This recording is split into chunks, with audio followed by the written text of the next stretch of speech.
So I've got a little bit of time this morning. We're here at one of the lovely properties we've built over the years, and we're mulching it this year, and we're using our new Finn bark blower to do part of it. So I know one of the problems I had when deciding whether or not to buy one of these was there's not much objective review out there on these, and so I thought I would do one and put it up onto YouTube. I like it. As you can see, we mostly do pine bark. It does better with hardwood mulch. A lot of the times, and we use shredded pine, a lot of the times a piece will get in the, mostly at the feed up there, it'll get in there sideways and plug it up. It doesn't take a whole lot of effort to unplug it after we figured out how to do it. That was part of the problem. I have a wonderful dealer in James River Equipment, and they helped me out a lot. The dealer that we deal with it's more of an ag dealer, and so they hadn't sold this particular unit. And they were kind enough and set up a demo.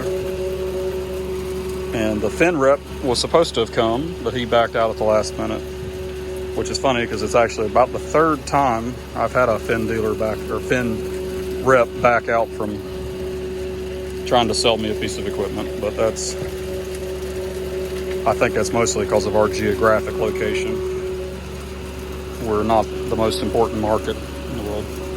But anyway, so I went ahead and bought it, even though I didn't know how to use it as good as I wish I would, and then our dealer didn't know how to use it as good as he wished he would, but now we both learned, and so we're become more experts on it, even though it was quite embarrassing the first couple of times we used it.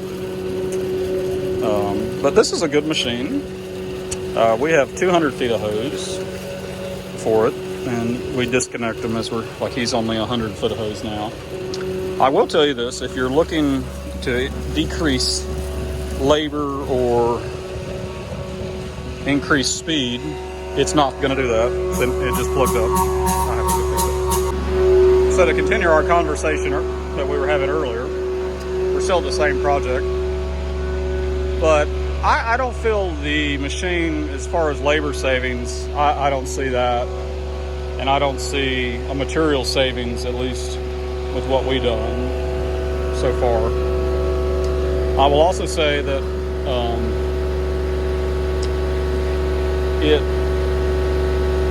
the place where it's good to have is in its lots like this, where it's access areas where you don't have good access and stuff like that. And hardwood mulch, I do think you can put it out thinner. It does put it out nice.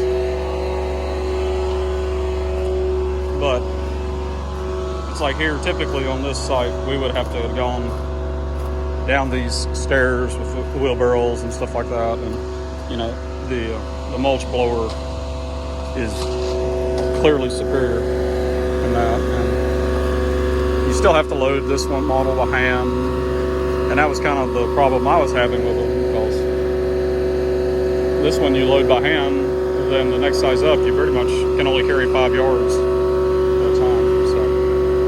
It is what it is. What it is better, it is easier on a good part of the crew. The guy forking the mulch still has it pretty difficult. But in terms of, wheelbarrowing, there's none of that. And raking. Raking's not always easy. Let me give you a real quick run around. So on the machine, that's your airlock that feeds the thing. They tell me that's the most expensive part. Here's your control panel, floor control, increased speed, RPM. Really confusing, did not understand that. That's the remote control. Here's where it feeds. If you're using a loader, you're going to go a lot slower with a drum versus a pitchfork. So this is a maintenance tool to me. This is not a construction tool.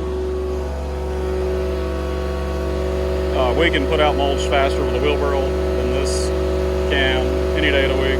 So, but it's really nice for these maintenance places like this, just where it's an access thing. On this project, we did a little bit of both. We guys wheelbarrowed some off the patio and areas while the blower was working in the back. So this is kind of how things go.